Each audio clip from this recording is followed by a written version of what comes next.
Ganawar ta Malam Shekarau da manema labarai ta mayar da hankali kan cikarsa shekara 1 da rabi a majalisar dattijai. A cikin tattaunawar ce kuma ya yi martani kan kalaman na tsohon gwamna Kwankwaso kamar haka. Duk wanda ya ce ma ɗauko sanda, ai ba sai ya fassara ba. Ɗauko sanda a yi duka, ka ɗauko naka na ɗauko nawa, za a yi duka.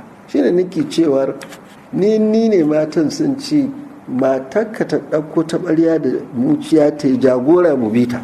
Baya ga Kwankwason, Malam Shekarau ya kuma yi martani ga shugaban jam'iyyar APC Alhaji Abdullahi Abbas, wanda ya ce ba komai bane abin da suka aikata face shirme. Irin kuma rashin fahimta, sai kuma wani shugaba da yake ganin wai shi hamayya yake yi don ya bashi amsa. Shi ma ya fito ƙolo-ƙolo yake cewa mun sani duk wanda ya taɓa ku zagi uwarsa, ku zagi ubansa, ku zagi kakansa, ku zagi kakansa tattaɓa kunnansa. Shugaba ne ba. To shi ne nace to shi ya fito da ɗansa ya bashi madoki ce je ka doki mutane ba abin da za a yi. Ba zai ba. To ya za mu tare wannan ya ce matan mutane su fito da taɓarya da muciya. Shi wannan shi ma kuma ya zo ya ce yara su fito da su daki wanda suka ga dama ba abin da za a yi. Duk shirme ne wannan.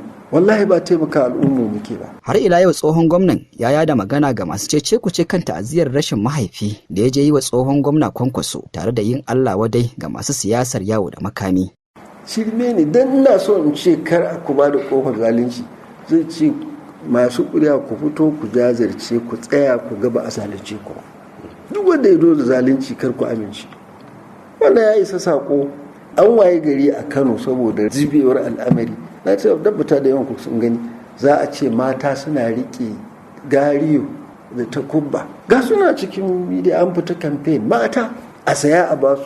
Na yi mamaki da yawa da na je yi wa Rabiu ta'aziyya wasu ke ganin kai ka ciri tutar dan wani ne ya rasa nake zuwa ta'aziyar wanda ban san su ba son da mamaki ai shirme ne ma. A watan Disambar da ya gabata ne aka tafka muhawarar kalamai masu zafi tsakanin jam'iyyar APC mai mulki da kuma jam'iyyar PDP kan tanadin zaɓe a shekara ta 2023.